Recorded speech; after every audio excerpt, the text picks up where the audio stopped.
negatively affects people's health more than anything else.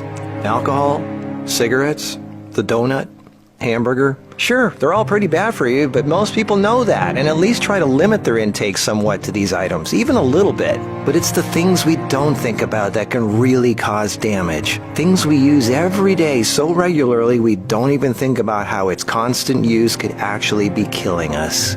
The real culprit is the chair.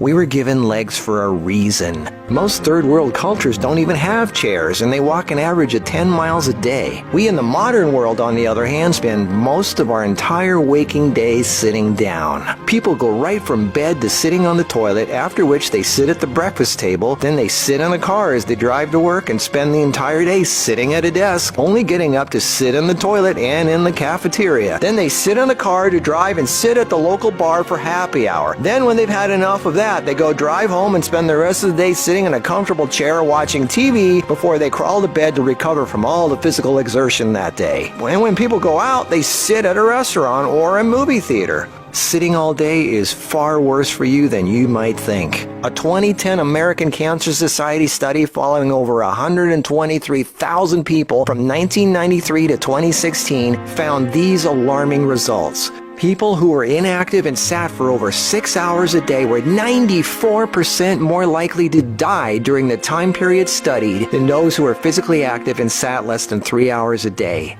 That's almost 100%. And get this, findings were independent of physical activity levels. The negative effects of sitting were just as strong in people who exercised regularly. 60%, that's over half of employees surveyed, were convinced they would be more productive if they had the option to work on their feet. Medical experts have started referring to long periods of physical inactivity and its negative consequences as sitting disease.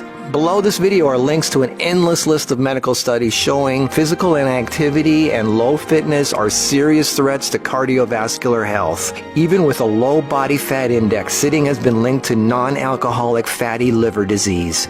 Studies showing differences in brachial and femoral artery responses to prolonged sitting. Studies showing reducing sedentary time may protect DNA. Sedentary lifestyle has been linked to depression. How sitting less increases muscle mass. Multiple studies linking diabetes to inactivity and sitting. Cells in idle muscles don't respond well to insulin, so the pancreas produces more and more, leading to diabetes. And how 5 minutes of standing every half hour can improve glucose metabolism